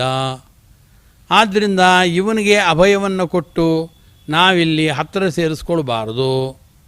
ಯಾಕೆಂದರೆ ಇವನಿಂದ ಭಯ ಬರೋ ಅಂಥ ಒಂದು ಅವಕಾಶಗಳು ಇದೆ ಅಂತ ಇದನ್ನೆಲ್ಲ ಹೇಳಿದ್ರು. ಆದರೆ ರಾಮಚಂದ್ರ ಹೇಳ್ದ, ವಿಭೀಷಣೋ ವಾ ಸುಗ್ರೀವ ಯದಿ ವಾ ರಾವಣ ಸ್ವಯಂ ಅಭಯಂ ಸರ್ವಭೂತೇಭ್ಯ ದದಾಮ್ಯೇತದ್ ವ್ರತಂ ಮಮ ಅಂತಂದ. ಅದಕ್ಕೆ ಯಾರು ಬೇಕಾದರೂ ಆಗಲಿ, ಕುಂಭಕರ್ಣ ಆಗಲಿ, ವಿಭೀಷಣ ಆಗಲಿ, ಸ್ವತಃ ರಾವಣನೇ ಬಂದು ನನಗೆ ಶರಣಾಗತನಾಗಿ ನನಗೇನು ಮಾಡಬೇಡ, ನಾನು ಸೀತೆಯನ್ನು ಕೊಟ್ಬಿಡ್ತೇನೆ, ನನ್ನನ್ನು ಕಾಪಾಡು ಅಂತ ಅವನು ಕೇಳಿದ್ರೆ ಅಭಯ ಕೊಟ್ಬಿಡ್ತೇನೆ. ಯಾರಿಂದಲೂ ಭಗವಂತನಿಗೆ ಭಯನೇ ಇಲ್ಲದೆ ಇರೋದರಿಂದ, ಭಗವಂತ ಹೆದರ್ಕೊಳ್ಳೋ ಪ್ರಸಂಗವೇ ಇಲ್ಲದೆ ಇರೋದರಿಂದ ಎಲ್ಲರಿಗೂ ಕೂಡ ಭಗವಂತ ಅಭಯಂ ಸರ್ವಭೂತೇಭ್ಯ ದದಾಮ್ಯೇತದ್ ವ್ರತಂ ಮಮ, ಸಕಲ ಭೂತಗಳಿಗೂ ನಾ ಅಭಯವನ್ನು ಕೊಡ್ತೇನೆ. ನಾನು ತೊಟ್ಕೊಂಡಿರತಕ್ಕಂಥ ದೊಡ್ಡ ವ್ರತ ಅದು ಅಭಯವ್ರತ. ಯಾರು ನನ್ನ ಬಳಿಗೆ ಬರಲಿ, ಅವರು ಎಂಥ ಕೆಟ್ಟವರಾಗಿರ್ಬೋದು. ಎಷ್ಟು ಜನ ರಾಕ್ಷಸರು ಭಗವಂತನ ಜೊತೆಗೆ ಹೋರಾಟವನ್ನು ಮಾಡ್ತಾರೆ, ಅನಂತರದಲ್ಲಿ ಶರಣಾಗತರಾಗಿ ನಮಸ್ಕಾರ ಹಾಕಿದರೆ ಭಗವಂತ ಆಯಿತು ಅಂತ ಅವರನ್ನು ಕ್ಷಮಿಸ್ತಾನೆ, ಅವರಿಗೆ ಅಭಯವನ್ನು ಕೊಡ್ತಾನೆ ಭಗವಂತ. ಆದ್ದರಿಂದ ಅಭಯ ಅನ್ನೋದು ದೊಡ್ಡ ಗುಣ. ಆದ್ದರಿಂದ ಇದರಲ್ಲಿ ಭಾಗವತದಲ್ಲಿ ಪ್ರಹ್ಲಾದರಾಜರು ಸಪ್ತಮ ಸ್ಕಂದದಲ್ಲಿ ಆರಂಭದಲ್ಲೇ ಭಗವಂತನನ್ನು ಒಲಿಸ್ಕೊಳ್ಬೋದು ಸುಲಭ. ವ್ಯಾಪ್ತತ್ವಾತ್ ಸರ್ವಭೂತೇಷು ಸಿದ್ಧತ್ವಾಚ್ಚೈವ ಸರ್ವತಃ ಅಂತ ಹೇಳಿ ಎಲ್ಲ ಕಡೆಯಲ್ಲೂ ಭಗವಂತ ವ್ಯಾಪಿಸ್ಕೊಂಡಿದ್ದಾನೆ, ಎಲ್ಲ ಕಡೆಯಲ್ಲೂ ಭಗವಂತ ಇದ್ದಾನೆ. ಆದ್ದರಿಂದ ಭಗವಂತ ಸರ್ವತ್ರ ವ್ಯಾಪ್ತನಾಗಿದ್ದರಿಂದ ದಯಾಂಕುರತ ಸೌಹೃದಂ. ಅದಕ್ಕೆ ಪ್ರಹ್ಲಾದರಾಜರು ಹೇಳೋದು, ಭಗವಂತನನ್ನು ಒಲಿಸ್ಕೊಳ್ಳೋಕ್ಕೆ ಸುಲಭವಾದ ಉಪಾಯ ಅಂದರೆ ಎಲ್ಲರಿಗೂ ಅಭಯವನ್ನು ಕೊಡಿ. ದಯಾಂಕುರತ ಸೌಹೃದಂ, ದಯಾ ತೋರಿಸ್ರಿ, ಸ್ನೇಹವನ್ನು ತೋರಿಸ್ರಿ. ನೀವು ತೋರಿಸೋದು ಆಯಾ ವ್ಯಕ್ತಿಗಳಿಗಲ್ಲ, ಅಲ್ಲಿರ್ತಕ್ಕಂಥ ಭಗವಂತನಿಗೆ. ಆದ್ದರಿಂದ ಈ ಮಾತುಗಳನ್ನೆಲ್ಲ ಆಲೋಚನೆ ಮಾಡಿದ್ರೆ ಆವಾಗ ಅಭಯದ ಮಹತ್ವ ನಮಗೆ ಗೊತ್ತಾಗತ್ತೆ. ಆದ್ದರಿಂದ ಕೃಷ್ಣನ ಬಳಿಗೆ ಎಲ್ಲ ಗೋಪಾಲಕರುಗಳು ಎಷ್ಟು ಬಾರಿ ಅಭಯವನ್ನು ಕೇಳ್ಕೊಂಡು ಬಂದರು. ಅವನ ತಂದೆ ತಾಯಿಗಳೇ ಕೃಷ್ಣನನ್ನು ಪುಟ್ಟ ಬಾಲಕ 6-7 ವರ್ಷದ ಪೋರ ಅಂಥವನನ್ನು ಹುಡುಕಿಕೊಂಡು ಬಂದು ನಮಗೆ ಅಭಯ ಕೊಡಬೇಕು ಅಂತ ಕೇಳಿದ್ರು. ಆಗ ಕೃಷ್ಣ ಅವರಿಗೆ ಅಭಯವನ್ನು ನೀಡಿದ್ದಾನೆ. ಎಲ್ಲ ತನ್ನ ಜೊತೆಗಾರರಿಗೆ ಇಂದ್ರನಿಂದ ಭಯ ಬಂತು. ಇಂದ್ರನಿಂದ ಭಯ ಬಂದಾಗಲೇ ಅವರಿಗೆಲ್ಲ ಕೃಷ್ಣ ತಾನು ಗೋವರ್ಧನ ಪರ್ವತವನ್ನು ಎತ್ತಿ ಹಿಡಿದು ಅಭಯವನ್ನು ಕೊಟ್ಟ. ಅದಕ್ಕೆ ಹೇಳಿದ್ದು, ಹಾಗೆ ಮಾಡಬೇಕಾದ್ರೆ ಇಂದ್ರ ಇನ್ನೇನೋ ಮಾಡಿಬಿಡ್ತಾನೆ ಅಂತ ಕೃಷ್ಣಂಗೆ ಹೆದರಿಕೆ ಇತ್ತಾ? ಇಲ್ಲ. ಬೇರೆಯವರಿಂದ ನಮಗೆ ಭಯ ಇಲ್ಲದೇ ಇರೋದು ಅದು ಒಂದು ದೃಷ್ಟಿಯಿಂದ ಅಭಯ. ಆದ್ದರಿಂದ ಭಗವಂತನಿಗೆ ಯಾರಿಂದಲೂ ಭಯ ಇಲ್ಲ, ವಾಯುದೇವರಿಗೆ ಯಾರಿಂದಲೂ ಭಯ ಇಲ್ಲ. ಆದ್ದರಿಂದ ವಾಯುದೇವರನ್ನು ಆಶ್ರಯಿಸ್ತಾರೆ ದೇವತೆಗಳೆಲ್ಲರೂ ಕೂಡ. ವಾಯುದೇವರ ಹೃದಯವನ್ನು ಪ್ರತೀಕ, ವಾಯುದೇವರ ಹೃದಯವನ್ನು ಸ್ಥಾನ ಮಾಡಿಕೊಂಡು ಭಗವಂತನನ್ನು ಅಲ್ಲಿ ಆರಾಧನೆ ಮಾಡ್ತಾರೆ. ಯಾಕೆಂದರೆ ವಾಯುದೇವರು ಅಭಯವನ್ನು ಕೊಟ್ಟಿದ್ದಾರೆ. ಆದ್ದರಿಂದ ವಾಯುಸ್ತುತಿಯಲ್ಲಿ ವಾಯುದೇವರನ್ನು ಕುರಿತು ಹೇಳಬೇಕಾದ್ರೆ ಹೇ ಅಭಯ ಅಂತಲೇ ಇದೆ. ಆದ್ದರಿಂದ ಅಭಯ ಅಂತಲೇ ಅವರಿಗೆ ಹೆಸರನ್ನೇ ಕೊಟ್ಟಿದ್ದಾರದ್ನ. ಆ ದೃಷ್ಟಿಯಿಂದ ಅಭಯಂ ಸತ್ವ ಸಂಶುದ್ಧಿ ಅಂತ ಹೇಳಿದಾಗ ಮೊದಲನೇ ಗುಣವೇ ಇದು ಅಭಯ ಎಂಬತಕ್ಕಂಥ ಗುಣ. ಯಾರು ಮೋಕ್ಷಾಪೇಕ್ಷಿಗಳಿದ್ದಾರೆ ಅವರು ಈ ಅಭಯ ಎಂಬ ಗುಣವನ್ನು ತಮ್ಮಲ್ಲಿ ಅಳವಡಿಸ್ಕೊಳ್ಬೇಕು. ಅಭಯ ಅಂತಂದರೆ ತಾನು ಭಗವಂತನನ್ನು ಪ್ರಾರ್ಥನೆ ಮಾಡಿ ಬಂದವರಿಗೆ ಯಾರು ಬೇಡಿಕೊಂಡಿದ್ದಾರೆ ಅವರ ಬೇಡಿಕೆಗಳನ್ನು ಸರಿಯಾಗಿ ಪರಿಶೀಲನೆ ಮಾಡಿಕೊಂಡು ಆ ವ್ಯಕ್ತಿಗಳಿಗೆ ನಾವು ನಮ್ಮ ಕೈಲಾದ ಮಟ್ಟಿಗೆ ಅಭಯವನ್ನು ಕೊಡಬೇಕಾಗತ್ತೆ. ಹಾಗೆ ಕೊಡಬೇಕು ಅಂತಿದ್ದಾಗ ನಮಗೆ ಅವರಿಂದ ಉಪಕಾರದ ಸಹಾಯದ ಅಥವಾ ಯಾವುದಾದ್ರೂ ವಿಧವಾಗಿರತಕ್ಕಂಥ ಒಂದು ಲಾಭದ ದೃಷ್ಟಿಯಿಂದ ಕೊಡಕೂಡ್ದು. ನಿಸ್ಪೃಹನಾಗಿ ಆತ ಕಷ್ಟದಲ್ಲಿದ್ದಾನೆ ಅನ್ನೋದನ್ನು ಒಂದು ಮಾತ್ರ ನೋಡಿಕೊಂಡು ಅವನ ಕಷ್ಟವನ್ನು ಪರಿಹಾರ ಮಾಡಬೇಕು, ಭಗವಂತ ತೃಪ್ತನಾಗ್ತಾನೆ ಎನ್ನೋ ಉದ್ದೇಶದಿಂದ ಮಾತ್ರ ಆ ವ್ಯಕ್ತಿಗಳನ್ನು ನೋಡಿಕೊಂಡು ಯಾವ ವಿಚಾರದಲ್ಲಿ ಕೇಳಿದ್ದಾನೆ ಅಂತ ಪರಿಶೀಲನೆ ಮಾಡಿ ಆ ವಿಚಾರದಲ್ಲಿ ಅಭಯವನ್ನು ಕೊಡಬೇಕು ಅಂತಂತಾರೆ. ಪರರಿಂದ ಆವಾಗ ಇವನಿಗೇನು ಅಂಜಿಕೆ ಇಲ್ಲ. ಆದ್ದರಿಂದ ಪರರಿಗೆ ತನ್ನಿಂದ ಭಯ ಇರಬಾರ್ದು, ಬೇರೆಯವರಿಗೆ ತಮ್ಮಿಂದನೂ ಭಯ ಇರಬಾರ್ದು, ತನಗೆ ಬೇರೆಯವರಿಂದನೂ ಭಯ ಇರಬಾರ್ದು. ಇದು ಅಭಯ ಎಂಬತಕ್ಕಂಥ ಒಂದು ಗುಣ ಅಂತಂತಾರೆ.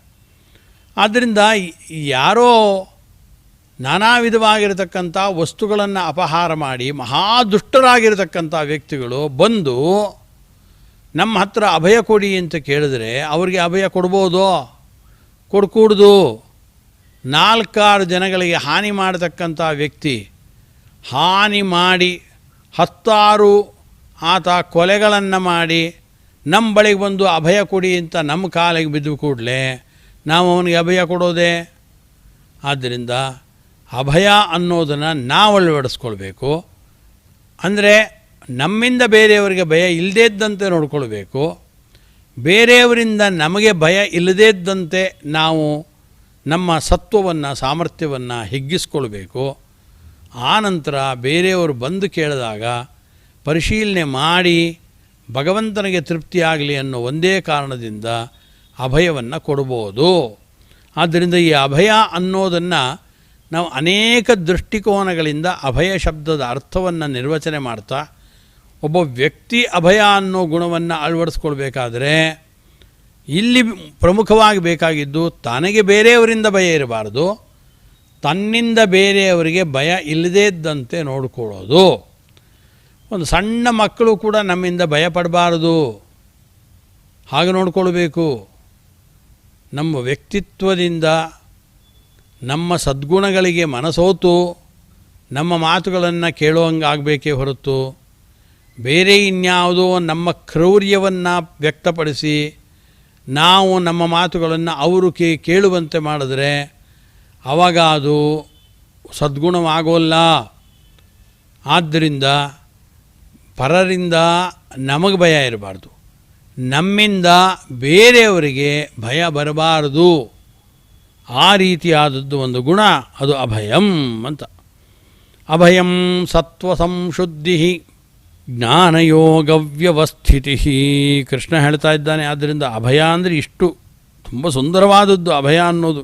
ಆನಂತರ ಯಸ್ಮಾನ್ನೋದ್ವಿಜತೆ ಲೋಕೋ ಲೋಕಾನ್ನೋದ್ವಿಜತೆ ಚಯ ಅಂತ ಹಿಂದೆ ಕೃಷ್ಣ ಇದನ್ನೇ ಸ್ಫುಟವಾಗಿ ಬಿಡಿಸೇಳಿದ್ದ. ಉದ್ವಿಜತೆ ಲೋಕಃ, ಜನ ಎಲ್ಲ ಯಾವ ವ್ಯಕ್ತಿಯಿಂದನೂ ಭಯಪಟ್ಕೊಳ್ಬಾರ್ದು. ಆನಂತರದಲ್ಲಿ ಅದೇ ಲೋಕ ಅನ್ನೋ ಉದ್ವಿಜತೆ ಚಯ, ಇಡೀ ಜನಗಳಿಂದ ಪರರಿಂದ ಇವನು ಉದ್ವೇಗಕ್ಕೂ ಕೂಡ ಒಳಗಾಗಬಾರದು, ಇವನು ಭಯಕ್ಕೆ ಒಳಗಾಗಬಾರದು. ಇದು ಅಭಯ ಎಂಬತಕ್ಕಂಥ ಗುಣ ಅಂತ.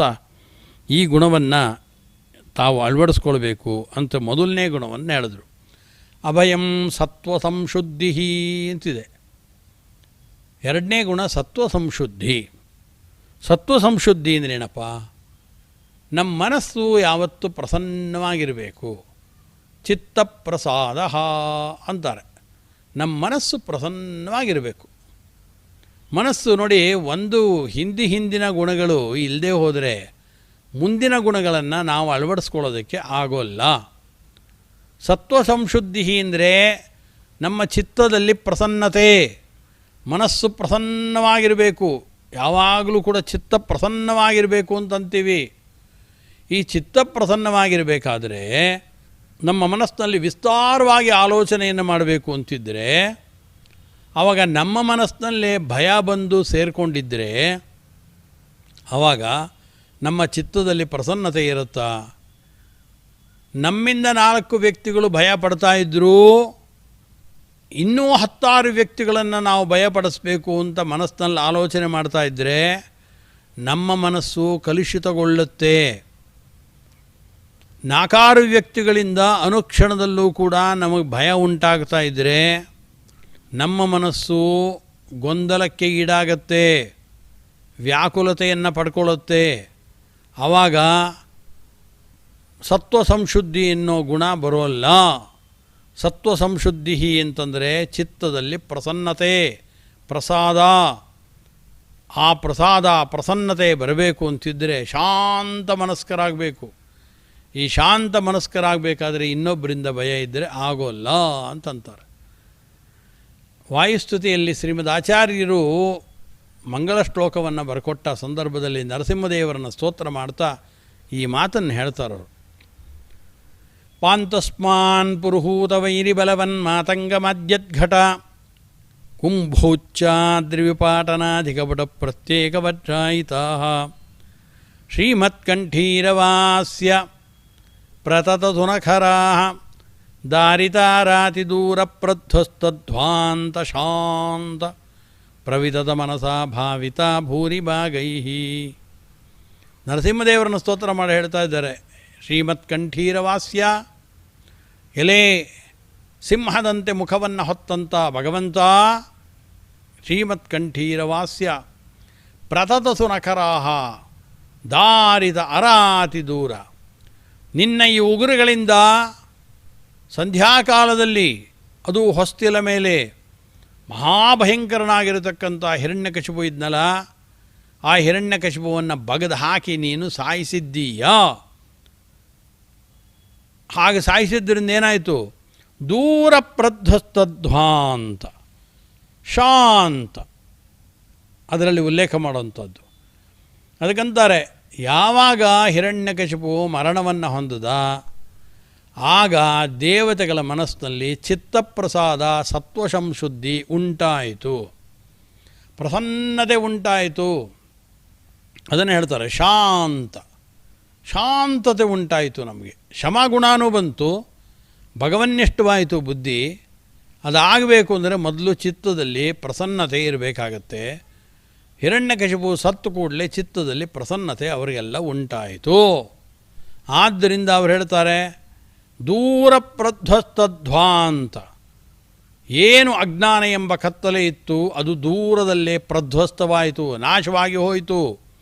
ಅರ್ಥಾತ್ ನಾವು ಕಣ್ಣು ಮುಚ್ಚಿಕೊಂಡು ಭಗವಂತನನ್ನು ಧ್ಯಾನ ಮಾಡಬೇಕು ಅಂತ ಕಣ್ಣು ಮುಚ್ಚಿಕೊಂಡು ಕೂತ್ಕೊಂಡ್ರೆ ಕೂಡಲೇ ನಮ್ಮ ಮನಸ್ಸಿನಲ್ಲಿ ಏನು ಬರ್ತಾಯಿತ್ತು ಅಂದರೆ, ಅಯ್ಯೋಯ್ಯೋ ನಾವಿಲ್ಲಿ ಕಣ್ಣು ಮುಚ್ಚಿಕೊಂಡು ಭಗವಂತನನ್ನು ಪ್ರಾರ್ಥನೆ ಮಾಡ್ತಾ ಇದ್ದೀವಿ ಅನ್ನೋ ಸುದ್ದಿ ಏನಾದರೂ ಹಿರಣ್ಯಕಶಿಪು ಕೊಟ್ಟೋದ್ರೆ ಈ ಕೂಡಲೇ ತನ್ನ ಆಯುಧವನ್ನು ತೆಗೆದು ನಮ್ಮ ಮೇಲೆ ಹಾಕ್ತಾನೆ, ಅಥವಾ ಅವನ ಭೃತ್ಯರುಗಳು ಬಂದು ನಮ್ಮ ಮೇಲೆ ಆಕ್ರಮಣವನ್ನು ಮಾಡ್ತಾರೆ ಅನ್ನೋ ಭಯ ಇವರ ಮನಸ್ಸಿನಲ್ಲಿ ಅಡಕ್ಕೊಂಡು ಕೂತಿತ್ತು.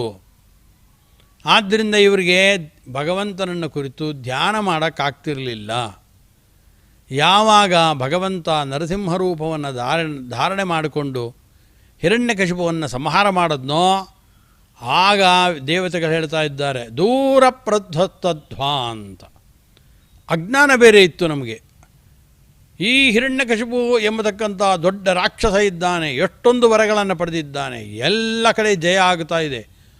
ಇವನನ್ನು ಸೋಲಿಸೋ ಅಂತ, ಇವನನ್ನು ಸಾಯಿಸೋ ಅಂತ ಒಬ್ಬ ವ್ಯಕ್ತಿ ಮುಂದೆ ಹುಟ್ಟುತ್ತಾನೋ ಇಲ್ಲೋ ಅಂತ ಇವರಿಗೆ ಸಂಶಯ ಇತ್ತು. ಪ್ರಾಯ ಹುಟ್ಟೋದಿಲ್ಲ ಅಂತ ಕಾಣುತ್ತೆ ಅಂತ ವಿಪರೀತ ಜ್ಞಾನವೂ ಇತ್ತು.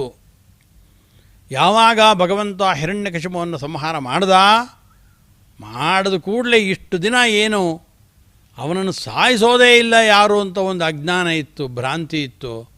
ದೂರ ಪ್ರಧ್ವಸ್ತಧ್ವಾಂತ. ಆವಾಗ ಇವರ ಅಜ್ಞಾನ ಎಲ್ಲ ನಾಶವಾಗಿ ಹೋಯಿತು. ಸತ್ತೋದ ಅವನು.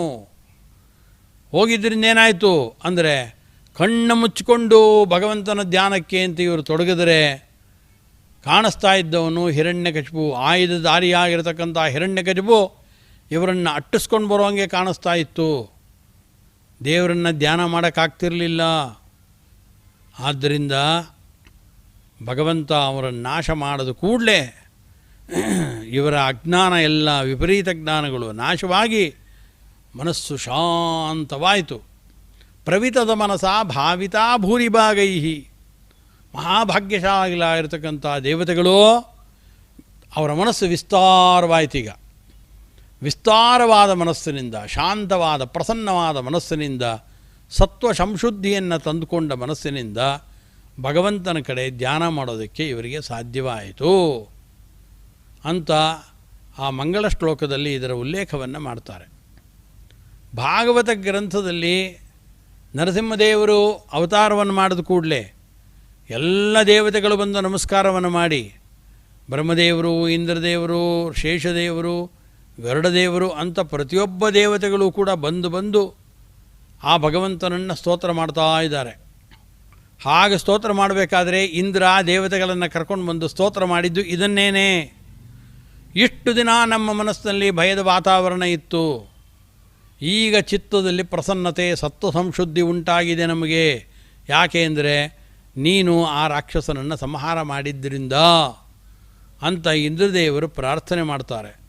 ಆ ಪ್ರಾರ್ಥನೆಯನ್ನು ತೆಗೆದುಕೊಂಡೇ ಶ್ರೀಮದ್ ಆಚಾರ್ಯರು ವಾಯುಸ್ತುತಿಗೆ ಮಂಗಳ ರೂಪವಾಗಿ ಬರೆದುಕೊಟ್ಟಂಥ ನರಸಿಂಹನ ಅಕಸ್ತುತಿಯಲ್ಲಿ ಅದೇ ಅಂಶವನ್ನು ಪ್ರತಿಬಿಂಬಿಸಿದರು.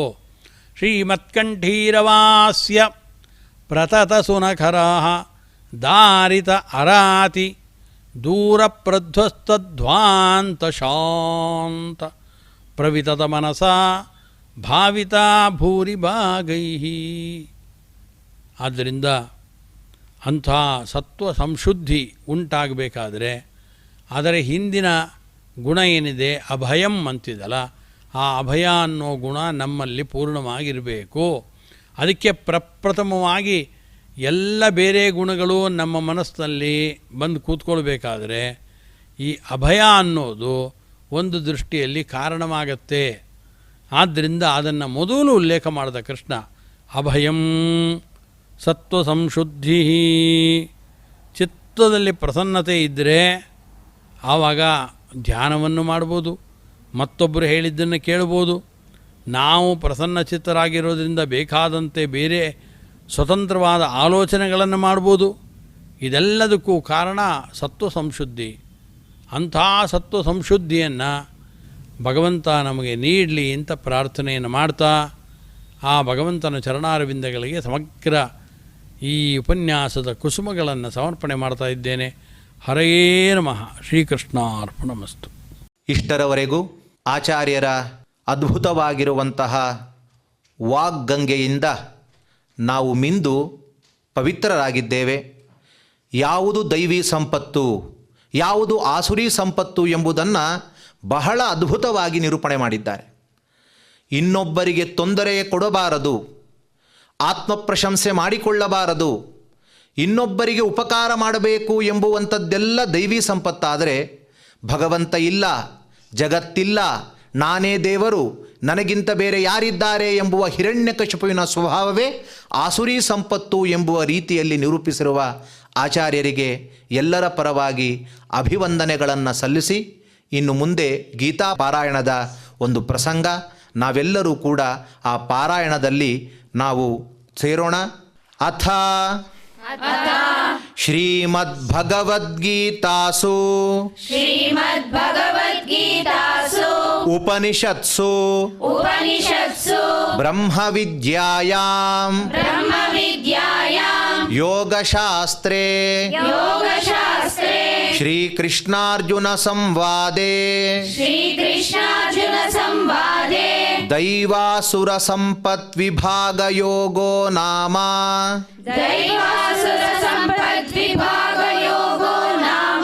ಷೋಡಶೋಧ್ಯಾಯಃ. ಶ್ರೀಭಗವಾನುವಾಚ ಅಭಯಂ ಸತ್ವ ಸಂಶುದ್ಧಿಃ अभयं सत्त्वसंशुद्धिः ಜ್ಞಾನಯೋಗವ್ಯವಸ್ಥಿತಿಃ ज्ञानयोगव्यवस्थितिः ದಾನಂ ದಮಶ್ಚ ಯಜ್ಞಶ್ಚ दानं दमश्च यज्ञश्च ಸ್ವಾಧ್ಯಾಯಸ್ತಪ ಆರ್ಜವಂ स्वाध्यायस्तप आर्जवम् ಅಹಿಂಸಾ ಸತ್ಯಮಕ್ರೋಧಃ अहिंसा सत्यमक्रोधः ತ್ಯಾಗಃ ಶಾಂತಿರಪೈಶುನಂ त्यागः शान्तिरपैशुनम् ದಯಾಭೂತೇಷ್ವಲೋಲುಪ್ತ್ವಂ दयाभूतेष्वलोलुप्तम् ಮಾರ್ದವಂ ಹ್ರೀರಚಾಪಲಂ मार्दवं हीरचापलम् ತೇಜಕ್ಷಮಾ ಧೃತಿಃ ಶೌಚಂ तेजक्षमा धृतिः शौचम् ಅದ್ರೋಹೋ ನಾತಿಮಾನಿತಾ अद्रोहो नातिमानिता ಭವಂತಿ ಸಂಪದಂ ದೈವೀಂ भवन्ति सम्पदं दैवीम् ಅಭಿಜಾತಸ್ಯ ಭಾರತ अभिजातस्य भारत ದಂಭೋ ದರ್ಪೋಭಿಮಾನಶ್ಚ दम्भो दर्पोऽभिमानश्च ಕ್ರೋಧಃ ಪಾರುಷ್ಯಮೇವ ಚ क्रोधः पारुष्यमेव च ಅಜ್ಞಾನಂ ಚಾಭಿಜಾತಸ್ಯ अज्ञानं चाभिजातस्य ಪಾರ್ಥ ಸಂಪದಮಾಸುರೀಂ पार्थसम्पदमासुरीम् ದೈವೀ ಸಂಪದ್ವಿಮೋಕ್ಷಾಯ दैवी सम्पद्विमोक्षाय ನಿಬಂಧಾಯಾಸುರೀಮತಾ निबन्धाय सुरीमता ಮಾ ಶುಚಃ ಸಂಪದಂ ದೈವೀಂ माशु च सम्पदं दैवीम् ಅಭಿಜಾತೋಸಿ ಪಾಂಡವ अभिजातोऽसि पाण्डव ದ್ವೌ ಭೂತಸರ್ಗೌ ಲೋಕೇಸ್ಮಿನ್ द्वौ भूतसर्गौ लोकेऽस्मिन् ದೈವ ಆಸುರ ಏವ ಚ दैव आसुर एव च ದೈವೋ ವಿಸ್ತರಶ ಪ್ರೋಕ್ತಃ दैवो विस्तरशः प्रोक्तः ಆಸುರಂ ಪಾರ್ಥ ಮೇ ಶೃಣು आसुरं पार्थ मे शृणु ಪ್ರವೃತ್ತಿಂಚ ನಿವೃತ್ತಿಂಚ प्रवृत्तिं च निवृत्तिं च ಜನಾನ ವಿದುರಾಸುರಾಃ जनान विदुरासुराः ನ ಶೌಚಂ ನಾಪಿ ಚಾಚಾರಃ न शौचं नापि चाचारः ನ ಸತ್ಯಂ ತೇಷು ವಿದ್ಯತೆ न सत्यं तेषु विद्यते ಅಸತ್ಯಮಪ್ರತಿಷ್ಠಂತೆ असत्यमप्रतिष्ठन्ते ಜಗದಾಹುರನೀಶ್ವರಂ जगदाहुरनीश्वरम् ಅಪರಸ್ಪರ ಸಂಭೂತಂ अपरस्परसम्भूतम् ಕಿಮನ್ಯತ್ ಕಾಮಹೈತುಕಂ किमन्यत् कामहैतुकम् ಏತಾಂ ದೃಷ್ಟಿಂ ಅವಷ್ಟಭ್ಯ एतां दृष्टिमवष्टभ्य ನಷ್ಟಾತ್ಮಾನೋಲ್ಪಬುದ್ಧಯಃ नष्टात्मानोपबुद्धयः ಪ್ರಭವಂತ್ಯುಗ್ರಕರ್ಮಾಣಃ प्रभवन्त्युग्रकर्माणः ಕ್ಷಯಾಯ ಜಗತೋ ಹಿತಾಃ क्षयाय जगतो हिताः ಕಾಮಮಾಶ್ರಿತ್ಯ ದುಷ್ಪೂರಂ काममाश्रित्य दुष्पूरम् ದಂಭಮಾನಮದಾನ್ವಿತಾಃ दम्भमानमदान्विताः ಮೋಹಾದ್ ಗೃಹೀತ್ವಾ ಸದ್ಗ್ರಾಹಾನ್ मोहाद्गृहीत्वा सद्ग्राहान् ಪ್ರವರ್ತಂತೆ ಶುಚಿವ್ರತಾಃ प्रवर्तन्ते शुचिव्रताः ಚಿಂತಾಮಪರಿಮೇಯಾಂಚ चिन्तामपरिमेयाञ्च ಪ್ರಲಯಾಂತಾಮುಪಾಶ್ರಿತಾಃ प्रलयान्तामुपाश्रिताः ಕಾಮೋಪಭೋಗಪರಮಾ कामोपभोगपरमा ಏತಾವದಿತಿ ನಿಶ್ಚಿತಾಃ एतावदिति निश्चिताः ಆಶಾಪಾಶಶತೈರ್ಬದ್ಧಾಃ आशापाशशतैर्बद्धाः ಕಾಮಕ್ರೋಧಪರಾಯಣಾಃ कामक्रोधपरायणाः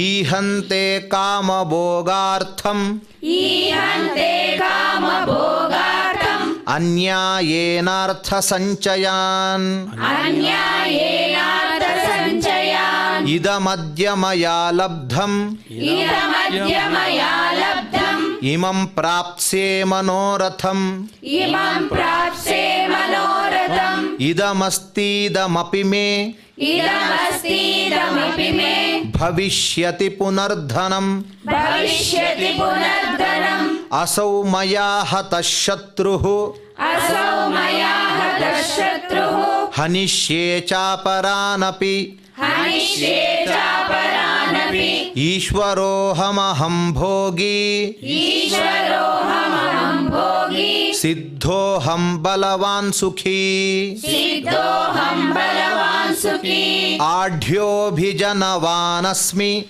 आढ्योऽभिजनवानस्मि ಕೋನ್ಯೋಸ್ತಿ ಸದೃಶೋ ಮಯಾ कोऽन्योऽस्ति सदृशो मया ಯಕ್ಷೇ ದಾಸ್ಯಾಮಿ ಮೋದಿಷ್ಯೆ यक्षे दास्यामि मोदिष्ये ಇತ್ಯಜ್ಞಾನ ವಿಮೋಹಿತಾಃ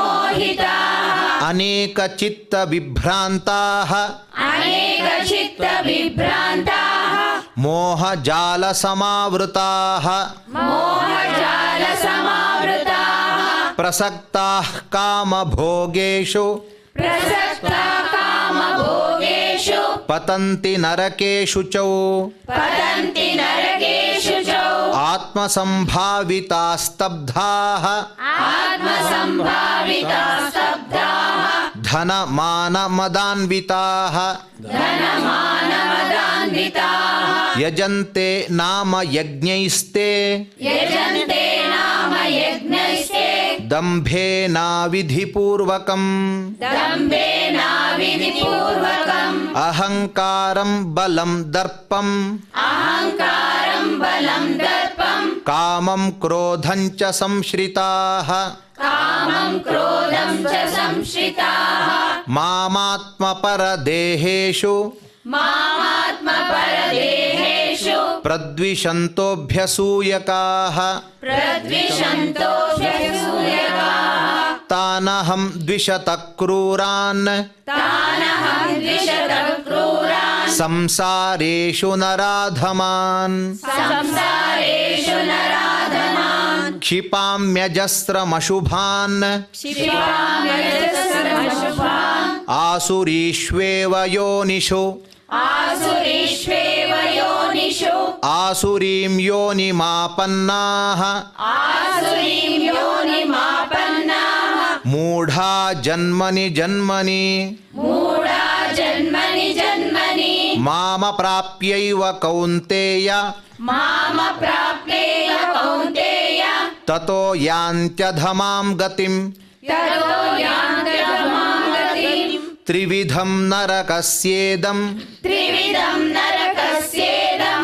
ದ್ವಾರಂ ನಾಶನಮಾತ್ಮನಃ द्वारं नाशनमात्मनः ಕಾಮಕ್ರೋಧಸ್ತಥಾ ಲೋಭಃ कामक्रोधस्तथा लोभः ತಸ್ಮಾದೇತತ್ರಯಂ ತ್ಯಜೇತ್ तस्मादेतत्त्रयं त्यजेत् ಏತೈರ್ವಿಮುಕ್ತಃ ಕೌಂತೇಯ एतैर्विमुक्तः कौन्तेय ತಮೋದ್ವಾರೈಸ್ತ್ರಿಭಿರ್ನರಃ तमोद्वारैस्त्रिभिर्नरः ಆಚಾರಯತ್ಯಾತ್ ಆತ್ಮನಃ ಶ್ರೇಯಃ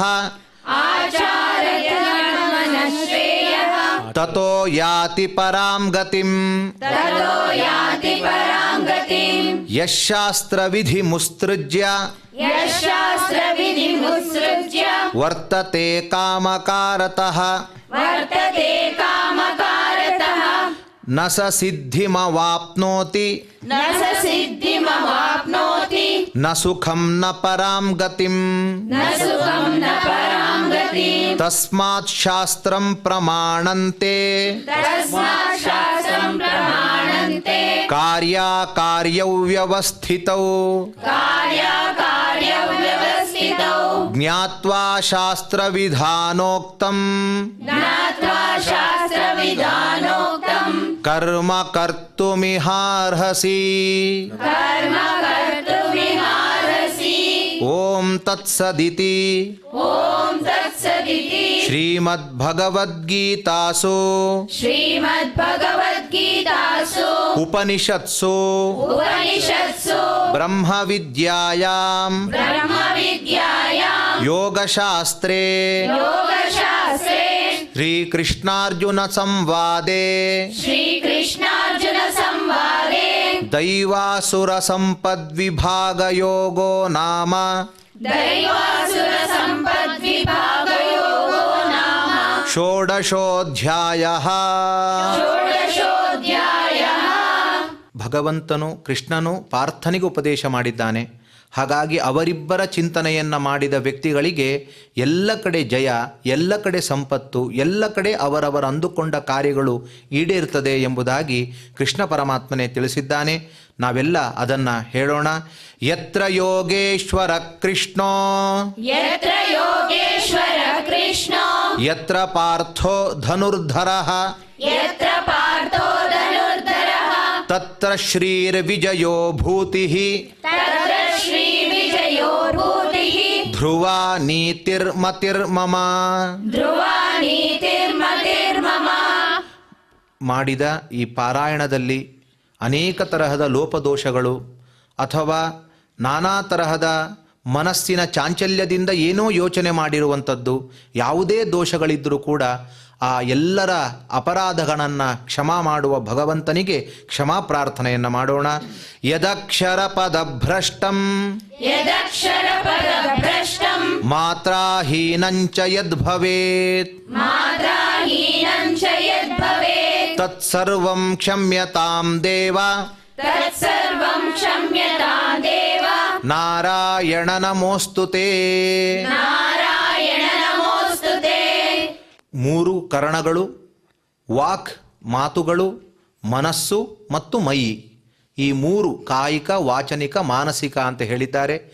ಇದರಿಂದ ನಮಗೆ ನಡೆದಿರುವಂತಹ ಏನೇ ದೋಷಗಳಿರಬಹುದು, ಪಾರಾಯಣದ ಸಂದರ್ಭದಲ್ಲಿ ಆಗಬಹುದು ಅಥವಾ ಬೆಳಿಗ್ಗೆಯಿಂದ ಹಿಡಿದು ರಾತ್ರಿಯವರೆಗೂ ನಡೆದಿರುವಂತಹ ಕಾರ್ಯಗಳಲ್ಲಿ ಭಗವಂತನಿಗೆ ಮಾಡಿದ ಏನೇ ದೋಷಗಳಿದ್ದರೂ ಕೂಡ ಅದೆಲ್ಲ ಭಗವಂತನು ಪರಿಹಾರ ಮಾಡಿ ನಾವೆಲ್ಲ ಮಾಡಿದ ಕರ್ಮವನ್ನು ದೇವರಿಗೆ ಸಮರ್ಪಣೆ ಮಾಡಬೇಕು ಅಂತ ವಿಧಾನ ಇದೆ. ಹಾಗಾಗಿ ನಾವು ಮಾಡಿದ ಈ ಕಾರ್ಯವನ್ನು ಭಗವತ್ ಸಮರ್ಪಣೆಯನ್ನುಗೊಳಿಸೋಣ. ಕಾಯೇನ ವಾಚಾ ಮನಸೇಂದ್ರಿಯೈರ್ವಾ कायेन वाचा मनसेन्द्रियैर्वा ಬುದ್ಧ್ಯಾತ್ಮನಾ ವಾ ಪ್ರಕೃತೆ ಸ್ವಭಾವಾತ್ बुद्ध्यात्मना वा प्रकृते स्वभावात् ಕರೋಮಿ ಯದ್ಯತ್ ಸಕಲಂ ಪರಸ್ಮೈ करोमि यद्यत् सकलं परस्मै ನಾರಾಯಣಾಯೇತಿ ಸಮರ್ಪಯಾಮಿ. नारायणायेति समर्पयामि. ಭಗವಂತ ಪ್ರತ್ಯಕ್ಷವಾಗಿ ಬಂದು ಏನು ಬೇಕು ಅಂತ ಕೇಳಿದರೆ ನಾವೆಲ್ಲ ಏನು ಹೇಳಬೇಕು?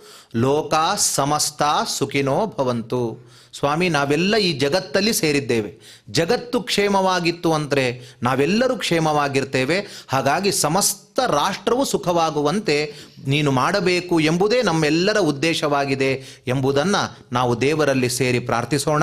ಸರ್ವೇ ಭವಂತು ಸುಖಿನಃ, सर्वे भवन्तु सुखिनः, ಸರ್ವೇ ಸಂತು ನಿರಾಮಯಾಃ, सर्वे सन्तु निरामयाः, ಸರ್ವೇ ಭದ್ರಾಣಿ ಪಶ್ಯಂತು, सर्वे भद्राणि पश्यन्तु, ಮಾ ಕಶ್ಚಿತ್ ದುಃಖ ಭಾಗ್ ಭವೇತ್. मा कश्चित् दुःखभाग् भवेत्.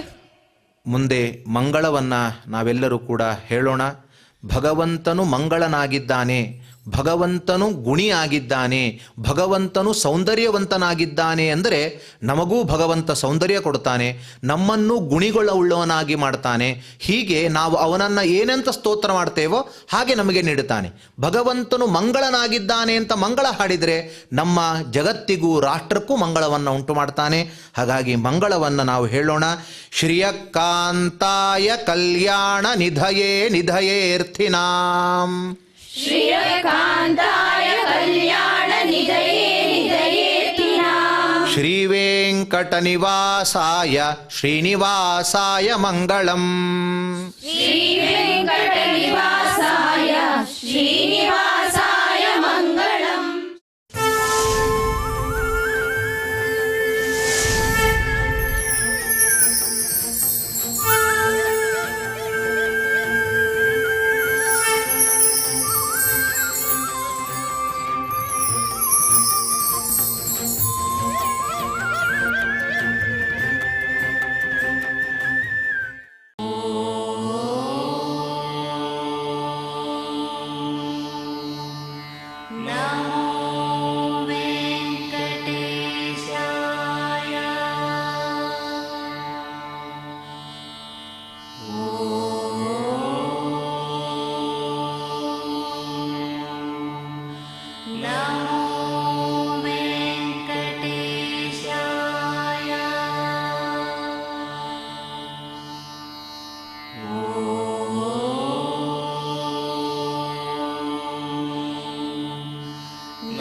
ॐ